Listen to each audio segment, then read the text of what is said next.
근데 제가 안타깝습니다만 제가 이 사건의 전개 과정을 보면서 우리 김성한 평론가님을 비롯해서 숱한 평론가와 뭐 정치권 인사들이 나와서 얘기를 합니다. 근데 제가 바보 같다는 생각이 드는 게 누구를 안다 모른다, 몇 번 만났다 안 만났다, 아무런 문제가 안 돼요. 문제의 핵심만 짚어야 돼. 지금은 명태균이라고 하는 논점 일탈에 모두가 휘말려 있습니다. 핵심은 선출되지 않은 권력자로 알려져 있는 김건희 여사가 명태균과 접촉한 것은 분명한 사실로 보이는데 왜 접촉했으며 무슨 일을 했으며 그 결과가 어떻게 전개됐는지 이게 제일 중요한 겁니다. 나머지는 중요하지 않습니다. 아무 의미가 없습니다. 심지어는 왜냐하면 아까 그러니까 명태균 씨의 주장이 허위 허언이라고 전 주장한 바 없습니다. 누구나 사람은 다 허언할 수 있고 과장할 수 있습니다. 본질을 꿰뚫는 인사이트가 중요하다고 봅니다. 텔레그램을 보여줬다, 언론에 보여줬고 언론에 확인했다? 그것은 조작이 아니라는 증거가 없기 때문에 더군다나 언론은 그것을 진실이라고 믿을 만한 충분한 정황적인 증거가 있는 한 면책 사유가 가능하기 때문에 언론의 주장을 사실일 수 있다라고 인정할 수 있지만 진실로 오롯이 믿기는 어려운 겁니다. 그러니까 완전히 텔레그램 원본을 누군가 공적인 기관에서 압수해서 쭉 훑어서 결과로 나왔다 그러면 그건 다르죠. 근데 이거는 전원이라든가 내가 봤다라든가 이거는 사실은 상당한 오류를 내포할 수 있기 때문에 이 자체도 위험합니다. 그걸 뭐 얼마나 신뢰할지는 모르겠습니다. 자, 그리고 예. 총리를 누굴 해라 말아 이거는요.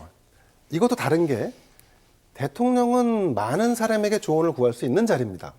그것이 설사 민간인이고 공직자가 아니어도 상관이 없습니다. 자, 이거는 내가 조언을 구하는 거고 조언에 화답을 받을 수는 있습니다. 그거는 불법이 아닙니다.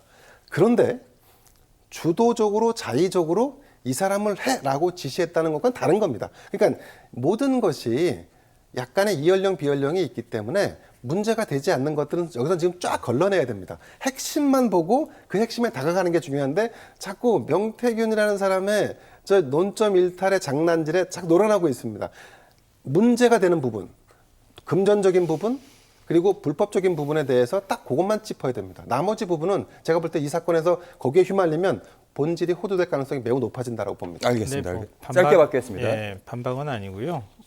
언론이 이제 명태균 씨가 보여줬다고 하는 텔레그램 메시지의 조작 가능성 이거 몰랐다 그러면 바보고요. 그걸 설마 조작한 것을 그대로 보고 사실로 믿었다고 하면은 그건 매우 심각한 문제가 있는 것이다 이렇게 생각하고요. 네네. 그건 그냥 사적으로 말씀드린 거고요.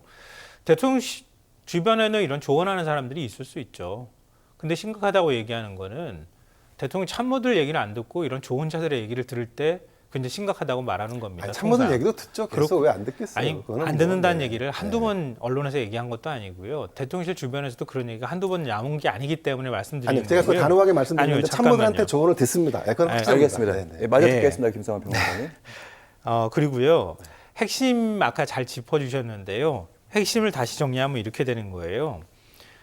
윤석열 대통령이 대선 출마했을 때 그때 대선 경선 과정이 있었잖아요. 대통령 후보 시절에 명태균과 그리고 밑에서 일했다고 하는 강혜경이라는 사람, 그러니까 회계 담당자로 있었다고 하잖아요. 계속 지속적으로 여론사를 해서 대통령한테 돈 받으러 가겠다고 얘기를 했는데 그 금액이 한 3억 6, 7천 정도 된다고 하는데 가서 돈 안 받아가지고 왔다. 회계 책임자니까 누구보다 잘 알지 않겠습니까? 그 3억 6, 7천의 대가로 김영선 전 의원의 공천을 받은 것이다. 이렇게 강기경 씨는 주장하고 있습니다. 그럼 이거는 윤석열 대통령이 일종의 선거 공간 내에서 선거 활동하면서 금전적인 대가가 있었든 없었든 간에 누구로부터 금전을 받았다는 얘기가 되는 거거든요. 아니죠. 이건 불법 행위가 되는 거고요. 해석이고요. 그래서 네네. 심각한 문제가 있는 거. 이거는 굉장히 구체적인 얘기들이 나오고 있기 그건 때문에 그 여자의 말씀드리는 주장인 거고요. 것이고요. 네네.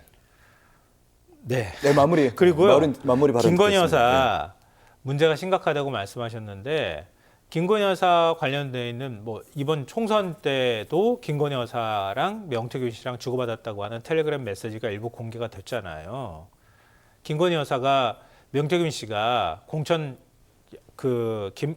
김영선 전 의원 공천을 해달라 이렇게 요구를 한 부분에 대해서 단수 공천 나도 좋지 이렇게 답변했다는 메시지까지 공개가 돼 있는 상황입니다.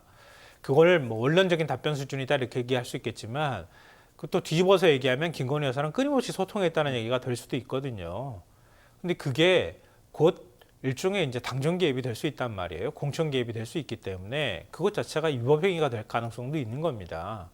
그러니까 제가 말씀드린 두 가지 사안은요, 곧 불법이냐 아니냐의 경계에 놓여 있는 사안이기 때문에 매우 심각하다. 대통령이 만약에 여기에 일정하게 개입돼 있거나 진짜로 대통령이 뭔가의 대가를 받았다고 한다면 이건 매우 심각한 사안이 된다는 말씀 드리는 거고요. 네. 명태균 씨랑 연락한 사람이 많다고 얘기하는 거는 이런 사례가 이것만 있느냐 더 있을 가능성이 있기 때문에 우리가 주목하는 거라는 말씀 드립니다. 알겠습니다. 요건 여기까지 저는 정리하겠습니다. 대부분 다 일반화에 오리고 추측의 과정이기 김대현 때문에 평론가님 제가 네네. 정리 한번 네네. 하겠습니다. 네, 김대현 평론가는 이제 어떤 발언보다는 무엇을 했느냐 이걸 쳐다보자 이런 말씀인 것 같고 김성환 평론가께서는 그 발언 등을 통해서 우리가 새로운 질문과 의혹으로 갈 수 있다. 그 열쇠다. 이렇게 정리를 하도록 하겠습니다.